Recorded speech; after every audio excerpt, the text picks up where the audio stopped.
আধাৰ অসমত নিৰন্তৰভাৱে আধাৰ ইস্যু কৰি থকা হৈছে, আধাৰ কাৰ্ড মানুহক দি থকা হৈছে। আমি বন্ধ হৈ থকা আধাৰ কাৰ্ডবিলাক মুকলি কৰি দিবলৈ সিদ্ধান্ত লৈছো। অহা কিছুদিনৰ ভিতৰত বন্ধ হৈ থকা সকলে আধাৰ পাব। কিন্তু সকলোকে সকলো সময়তে আধাৰ দি থাকিব পাৰি নেকি? আজি জন্ম লোৱা 16 বছৰৰ তলৰ লোকসকলৰ কথা বেলেগ।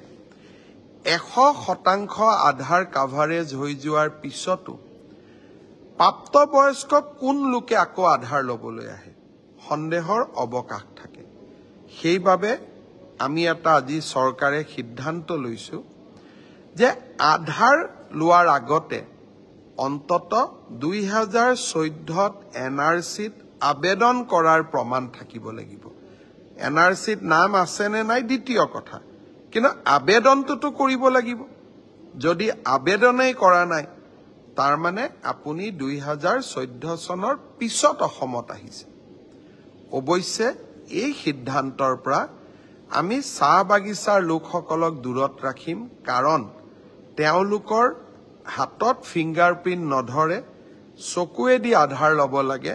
আমি মেচিন আনিব পৰা নাই, কিছু আধাৰ আমি জেনুইনলি দিব বাকী আছে।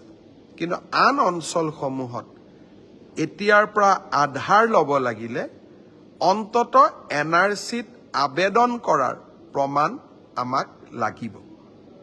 তিনিওটা সিদ্ধান্তই বিপ্লৱ শৰ্মা কমিটিৰ প্ৰতিবেদন, আধাৰত কিছু চাই চিতি আধাৰ প্ৰদান কৰা আৰু পূৰ্ণ পৰ্যায়ত বিদেশী চিনাক্তকৰণৰ প্ৰক্ৰিয়া আৰম্ভ কৰা, এই তিনিওটাই আমাৰ জাতিটোক সুৰক্ষিত কৰাত সহায় কৰিব। আধাৰ অসমত নিৰন্তৰভাৱে আধাৰ ইস্যু কৰি থকা হৈছে, আধাৰ কাৰ্ড মানুহক দি থকা হৈছে। আমি বন্ধ হৈ থকা আধাৰ কাৰ্ডবিলাক মুকলি কৰি দিবলৈ সিদ্ধান্ত লৈছো। অহা কিছুদিনৰ ভিতৰত বন্ধ হৈ থকা সকলে আধাৰ পাব। কিন্তু সকলোকে সকলো সময়তে আধাৰ দি থাকিব পাৰি নেকি? আজি জন্ম লোৱা 16 বছৰৰ তলৰ লোকসকলৰ কথা বেলেগ। 100% আধাৰ কাভাৰেজ হৈ যোৱাৰ পিছতো প্ৰাপ্তবয়স্ক কোন লোকে আকৌ আধাৰ ল'বলৈ আহে? সন্দেহৰ অৱকাশ থাকে। সেইবাবে আমি এটা আজি চৰকাৰে সিদ্ধান্ত লৈছো যে আধাৰ লোৱাৰ আগতে অন্তত 2014ত NRCত আবেদন কৰাৰ প্ৰমাণ থাকিব লাগিব। NRCত নাম আছে নে নাই দ্বিতীয় কথা, কিন্তু আবেদনটোতো কৰিব লাগিব। যদি আবেদনেই কৰা নাই, তাৰ মানে আপুনি 2014 চনৰ পিছত অসমত আহিছে।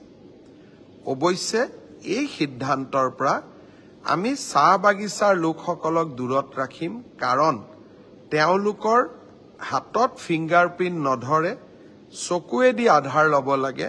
আমি মেচিন আনিব পৰা নাই, কিছু আধাৰ আমি জেনুইনলি দিব বাকী আছে। কিন্তু আন অঞ্চলসমূহত এতিয়াৰ পৰা আধাৰ ল'ব লাগিলে অন্তত NRCত আবেদন কৰাৰ প্ৰমাণ আমাক লাগিব। তিনিওটা সিদ্ধান্তই বিপ্লৱ শৰ্মা কমিটিৰ প্ৰতিবেদন, আধাৰত কিছু চাই চিতি আধাৰ প্ৰদান কৰা আৰু পূৰ্ণ পৰ্যায়ত বিদেশী চিনাক্তকৰণৰ প্ৰক্ৰিয়া আৰম্ভ কৰা, এই তিনিওটাই আমাৰ জাতিটোক সুৰক্ষিত কৰাত সহায় কৰিব।